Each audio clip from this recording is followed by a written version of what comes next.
What's going on, everybody? Welcome back to the Playbook Sports Podcast as we are here to continue our off-season grade videos where we're going through and grading all 32 NFL off-seasons based on coaching changes, player additions via free agency, losses, and also your draft haul, and just overall how we think you guys did on your path to either contention or if you're in the middle of a rebuild, if we think you're making the right steps.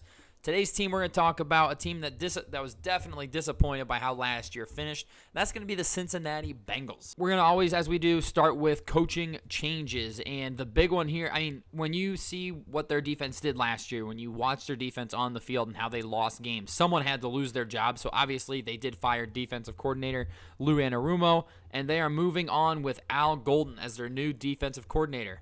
He's been the defensive coordinator for Notre Dame the last 3 seasons, and in particular this last season, Notre Dame's pass defense was one of the best 5 or 6 pass defenses in all of college football. He took them to a national championship as the defensive coordinator, obviously not the head coach, but as a DC. So you're hoping to bring him in and think, okay, can you please turn this unit around? So that's the really only coaching change, and it's hopefully a positive, right? Hard to say it's a negative, especially when you have who you had last year in Lou Anarumo, and now he's gone, and that team the defensive side of the ball was absolutely abysmal. So to be determined here on the coaching side, I like change. You need to make a change there, so I'm glad that they did that. Jumping into their free agency period, it was quiet. Just overall in general, it was pretty quiet. I will say I have in their offensive additions, I just noted that they extended Jamar Chase and T. Higgins like they wanted to this whole time. Now, they're paying them an average salary of $63-64 million a year for their 2 receivers. Has that ever worked in the past where you choose to prioritize your wide receivers over other positions and over a complete roster? It really hasn't, to be honest with you, but I get it. The offense was elite last year. The offense was not the problem for this team. So I'm not going to say the offense improved, but it definitely didn't get worse either. They let Alex Kappa walk. That's a net positive as he won the Triple Crown for bad stats last year. I think the offense is going to be excellent once again. You locked up Jamar Chase long-term, which is a move I absolutely 100% agreed with, as he's one of the best, if not the best, wide receivers in the NFL. And I don't mind keeping T. Higgins in the building. I think you could have gotten some really good value for him and maybe use that money that you now have to build the roster a little bit more completely. But T. Higgins is awesome as a number 2 and can be a number 1. So when you have 2 number 1 receivers, it makes the offense just that much better. So I think this offense is going to be electric next year, just like it was this past year. Defensively, they added Oren Burks, linebacker from Philadelphia, got him in on a 1-year cheap deal. And then I put a loss of Sheldon Rankins, but let's just be honest, I may have him listed as a loss. He was awful last year, one of the worst defensive tackles in the NFL. I don't want to say that this defense necessarily improved, though, because Oren Burks he graded well in the games he played for Philadelphia, but he wasn't the guy in Philadelphia. They have players who played ahead of him, like Nakobe Dean, obviously Zach Bond, who was an all-pro last year. So he was a rotational linebacker.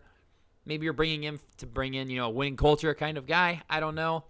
Either way, I think this defense stays pretty much the same as far as personnel goes. So it's all banking on Al Golden's defensive style, and if it works for these guys, I guess we'll find out.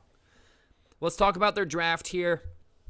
First round, they took a guy that it was kind of funny while we were at the draft. None of us wanted our team to take Shamar Stewart, and we were all worried our team was going to take Shamar Stewart. Bengals end up drafting him at their first-round pick. I also wanted to mention second round, they took Demetrius Knight Jr., linebacker. I liked him a lot coming out too. But then you look at their depth chart, right? This is available you just go to ESPN, look at their team's depth chart. Neither of these guys are projected starters. Normally, first round, you want a guy that's going to start right away. I actually don't disagree with this one, though. This is one of those rare instances where I like that neither of these guys are going to be expected to start right away. I like that they took a home run swing on Shamar Stewart. Yes, I may talk poorly about him, and maybe I didn't want him on my team, but that's just because I don't know what he's going to be. I haven't seen his production on the field at all. The Bengals are taking a home run swing here. They're like, we're going low floor, but as high of a ceiling as possible. We've never seen a defensive end as athletic as Shamar Stewart. He's the most athletic, based on combine numbers, measurements, all of that good stuff, most athletic defensive end we've ever seen. He could turn out to be an all-pro edge rusher. He could also turn out to be a complete bust. That's what you are taking a huge chance on here if you're the Bengals. You're hoping that he's amazing because Trey Hendrickson doesn't have a contract. Who's going to rush the passer? You better hope and pray Shamar Stewart reaches that ceiling, especially on a defense that is just not very good. I'm sorry. And then I like Demetrius Knight's fit as a solid outside linebacker in a 4-3 scheme like Al Golden typically runs. But it doesn't look like he's going to be a day one starter either, which is good because I do think he could use a little more development, right? He went to college as a quarterback initially, and then he ended up making his way to becoming a linebacker. And he looks good as a linebacker, but the problem here is he's already 24 years old. And I say already 24 years old when I'm older than that, but as a rookie, you don't want that, especially as a developmental one. If you're going to be a developmental type prospect, you want to be 20, 21 years old. That way, when you're hitting your stride, you're 24. Demetrius Knight's going to have to figure it out quickly if he wants to have a long career in the NFL. I like the upside to him, but I hope he finds it fast because otherwise he's going to be 28, 29 years old and just then about to have a chance to cash in. And maybe he will, maybe he won't. We'll see. And then another player I just wanted to mention briefly, I like the pick of Dylan Fairchild in the 3rd round as an offensive lineman. I think he has the best chance of their entire draft class to be a week 1 starter. So keep your eyes out for him to play a big role this year because I could really see that happening. Taking a quick look at their depth chart here and finding holes. I know I just mentioned Dylan Fairchild as a guy who could play right away. That's because the interior of this offensive line is awful. It is one of, if not the very worst interior offensive line in the entire NFL. Honestly, I think all 3 of their starting interior linemen, their 2 guards and their center, are all backup caliber players. So I don't love that because you did that last year and it didn't work out so well, although your offense was good. So I suppose it didn't kill you last year, but Burrow's already missed significant time in multiple seasons. You want to protect him as much as you can, and they didn't address it in the 1st or 2nd round. Taking Fairchild in the 3rd round, who knows, maybe he can develop. But I don't love the interior of that offensive line. And then I listed their entire defense here. I know that they drafted defensively, but neither guy is projected to start, and their defense was so bad last year, and they didn't bring in anybody who's projected to play a significant role. You are running it back with the exact same players, and you're just hoping and praying that it is all scheme-related. So that's obviously going to be pretty scary. Looking at this offseason, the moves that they've made, and honestly, moves that they didn't make. They didn't do much. They haven't changed anything. Who on this team this year is expected to be a key contributor that wasn't here last year? Nobody. There's nothing here.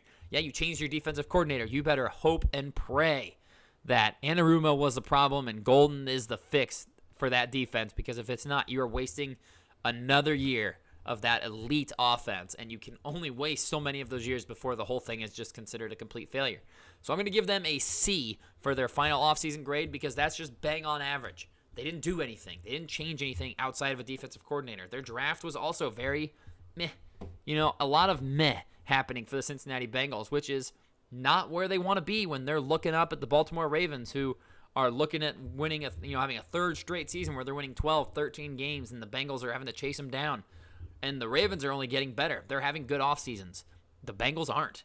And that's kind of concerning, especially when just catching the Ravens isn't their goal. The Super Bowl is their goal. And I just don't see how they are doing that this offseason. I don't see the moves that they're making. I don't see how they're going to help them reach that goal. Maybe I'm wrong. Bengals fans, let me know in the comments down below. One, I want to know, are you guys happy that you signed both Chase and Higgins, even if that is detrimental to overall roster building? I'm curious to know what Bengals fans think about that move. And also, do you guys have a lot of faith in Al Golden to turn this defense around and just do a 180 and turn them into a strong unit? Because I honestly don't know, and you guys are the ones following the beat reporters. You're hearing all these things and seeing all these things. I'm curious to hear your guys' thoughts on this, but that's all I've got for you guys in today's off-season grade video. We'll see you guys in the next one.